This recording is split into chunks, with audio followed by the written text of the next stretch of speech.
Assalamualaikum warahmatullahi wabarakatuh. Alhamdulillahirabbil alamin wassalatu wassalamu ala asrofil anbiya'i wal mursalin wa ala alihi washabihi rasulillahi ajmain. Apa kabar rekan semua? Jumpa lagi dengan channel Debat Seru TV, yaitu channel yang paling saya sukai.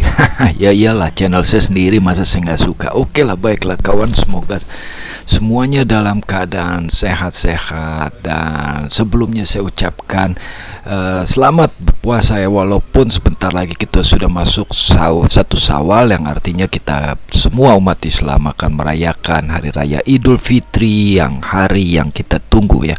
Baiklah, di video kali ini kita akan memviralkan atau mengekspos ya Pendeta Yosua ya, agar cepat-cepat masuk ke hotel bintang sengsara ya, kata channel Islam Studio ya. Lucu juga tuh istilahnya ya, hotel bintang sengsara, yang atau disebut prodeo, yang artinya penjara ya.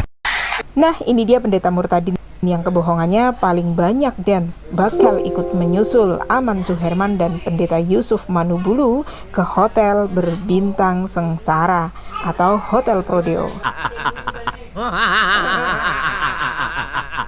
Kenapa kita perlu mengekspos dia? Karena dia banyak bohongnya dan juga sering menyimpulkan ayat-ayat Al-Quran ya, ayat Al-Quran secara monolog atau melalui kesaksian, bukan dalam dunia debat atau bukan dalam saat berdebat. Ini sebuah hal yang melanggar hukum ya. Kita tidak boleh mengasumsikan atau menyimpulkan ajaran orang lain ya. Nah, ini pendeta Yosua Yasin, Yosua, jangan pakai Yasin karena namanya ternyata tidak ada Yasinnya ya, tidak ada namanya Yosua Muhammad Yasin, namun namanya hanya Yosua ya.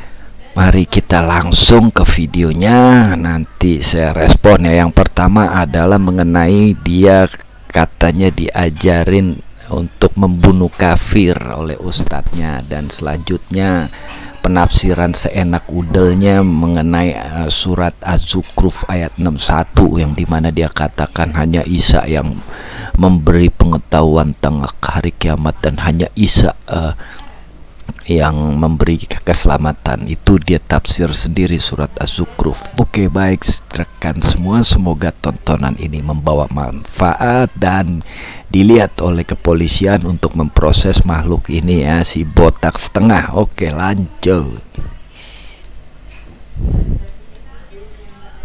Dengan kebencian ya. Betul.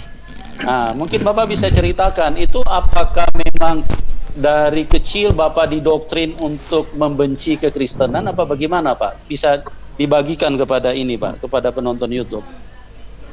Baik, penonton YouTube yang diberkati Tuhan. Jadi saya pada waktu kecil itu memang sudah tertanam waktu ketika saya sekolah di madrasah ibtidaiyah itu, jadi menanamkan bahwa yang paling benar yaitu agama Islam, karena Al-Quran sendiri mengatakan inna dinna indallahi Islam, sesungguhnya agama yang paling benar dan sempurna Islam.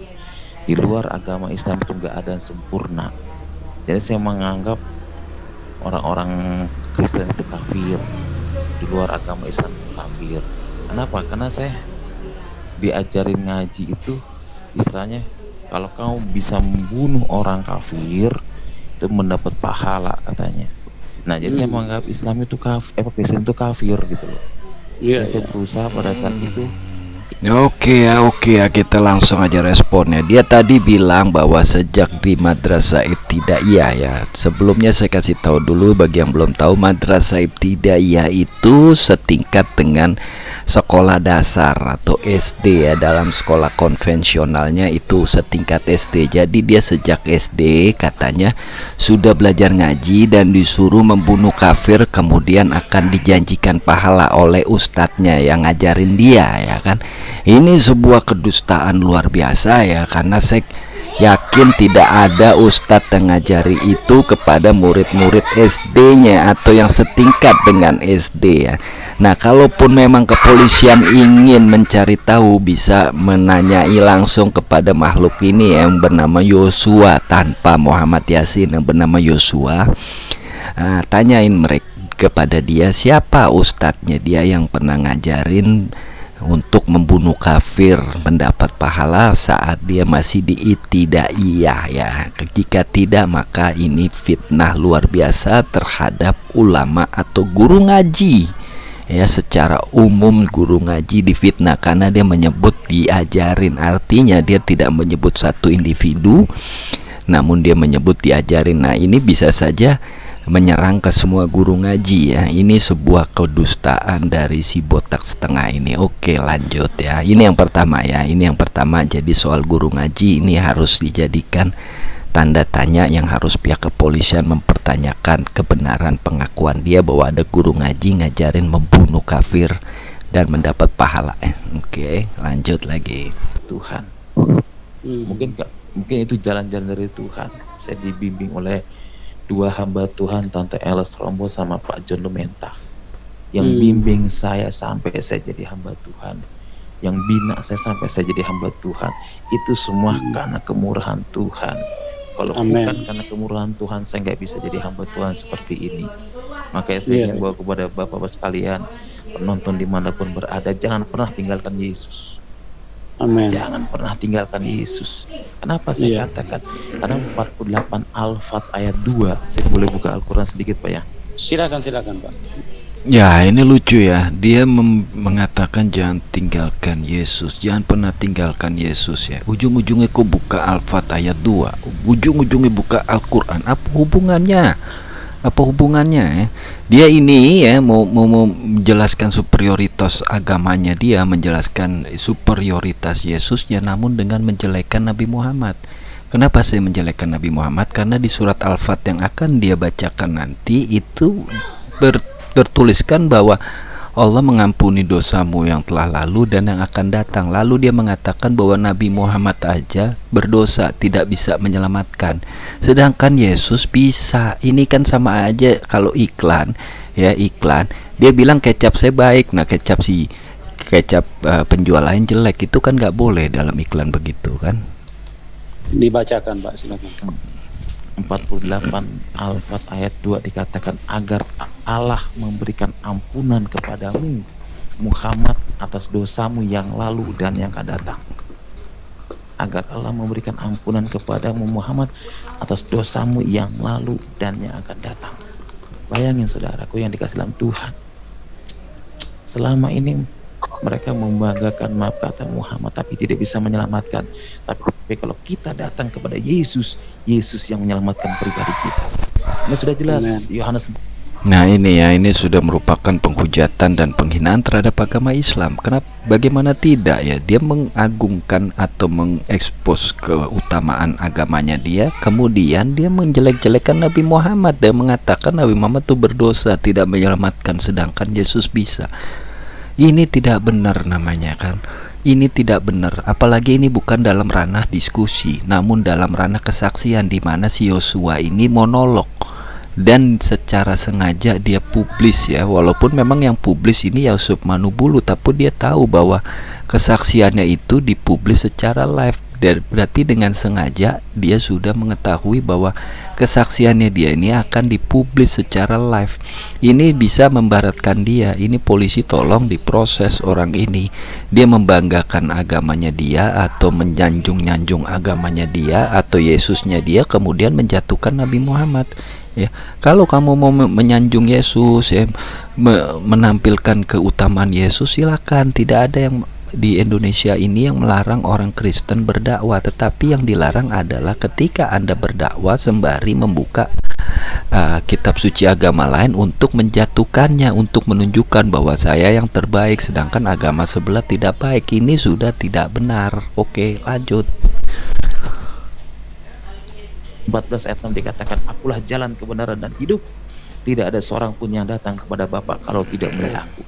Jadi jalan keselamatan hanya ada di dalam Yesus Kristus. Saya katakan, amin. Tanpa Yesus saya katakan tidak ada keselamatan. Di luar Yesus tidak, tapi di dalam Yesus ada keselamatan yang kekal.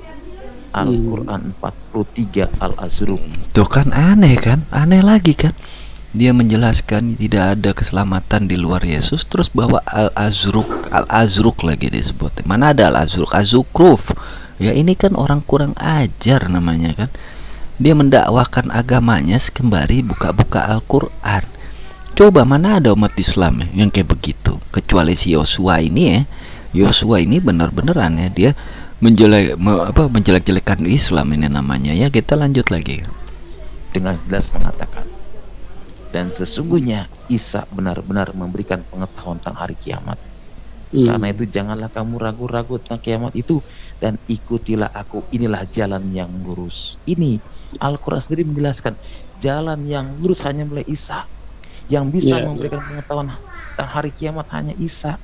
Kalau Isa bisa memberikan pengetahuan tentang hari kiamat, berarti kan dia Tuhan, bukan Nabi. Kita Yosua ini melakukan pelanggaran hukum ya, dengan menafsir dan menyimpulkan ayat Al-Quran, tepatnya di surat Az-Zukhruf ayat 61. Dia menyatakan bahwa hanya Isa satu-satunya pemberi pengetahuan hari kiamat, dan hanya Isa satu-satunya jalan keselamatan, oleh karenanya Isa adalah Tuhan. Nah, untuk lebih jelasnya kita buka dulu surat Az-Zukhruf ayat 61 yang dia maksud. Kita buka dulu surat Az-Zukhruf ayat 61 yang dia maksud, yaitu berbunyi ini ya suratnya ya.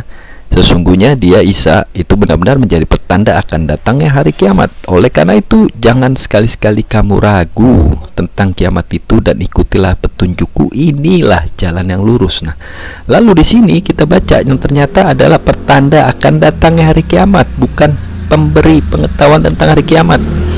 Ya, dan juga di sini tidak ada kata yang berbunyi hanya, sehingga si Yesua bisa seenaknya mengatakan hanya Isa pemberi pengetahuan hari kiamat.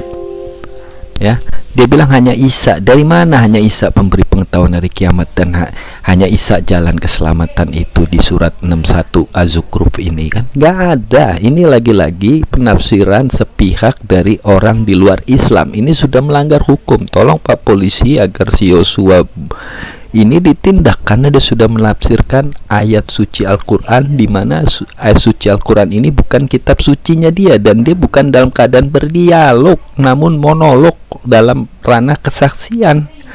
Ini sudah keluar batas ini namanya.